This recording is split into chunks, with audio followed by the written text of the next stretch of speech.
So, I was at the gym yesterday, and I was playing basketball and all, and I felt really sweaty and tired. So, I decided I was gonna go lift weights, why not? So, I'm in the weight room, in the corner with my 25, 30 pound dumbbells, minding my own business, and all of a sudden, this huge bodybuilder's like, hey, can you spot me? And so, out of first instinct, I'm like, yeah, sure, why not?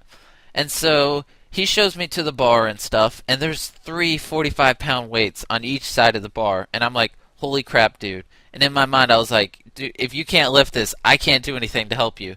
So, anyways, he gets on his back, he's going to do his first set, and he did 5 reps, lifted the bar up and down 5 times. He didn't struggle, and it was pretty easy. I didn't have to do anything. I was there for moral support. And so, as I'm about to walk off, he's like, hey, can you spot me again? And I'm like, yeah, sure, why not?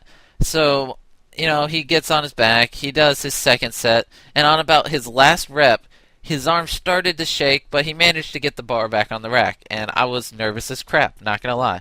So I try to get out of there, but before I can get out of there, he's like, hey dude, can you spot me one last time? And I'm like, yeah, sure, why not? It's only been like 5 minutes. So he's about to put his hands on the bar, and do his third set, and all of a sudden, I don't know if he was feeling ballsy or something. He's like, dude, can you go get two 25-pound weights and put one on each side? And I was like, yeah, sure, why not? And I was like, in my mind, I was like, holy crap, dude, are you trying to get yourself killed? So I go grab two 25-pound weights, put one on each side, and then, you know, he lays on his back. He's going to do his third set, all's normal. And I'm like, I can't help you if you can't lift this. I'm basically here for moral support. I'm like a cheerleader, lift that weight, or you'll suffocate.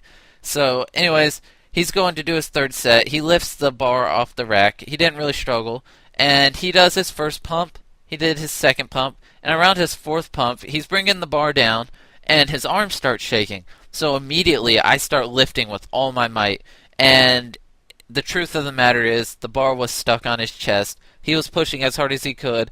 I was lifting the bar as hard as I could, but that only relieved like 30 pounds of pressure.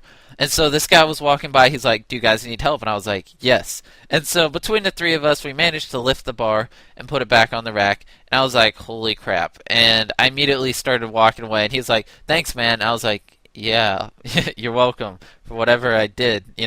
So I managed to walk away in shame, and I felt really embarrassed. But he lived. He didn't die or anything, so it ended well.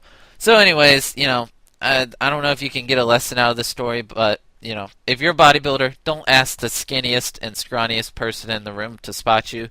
I think bodybuilders should be spotted by other bodybuilders. I don't know if that's like a known fact or something, but anyways, one last thing I want to mention is this video is going to be uploaded at 1 in the morning. Why? Because I just got partnered and I have scheduled upload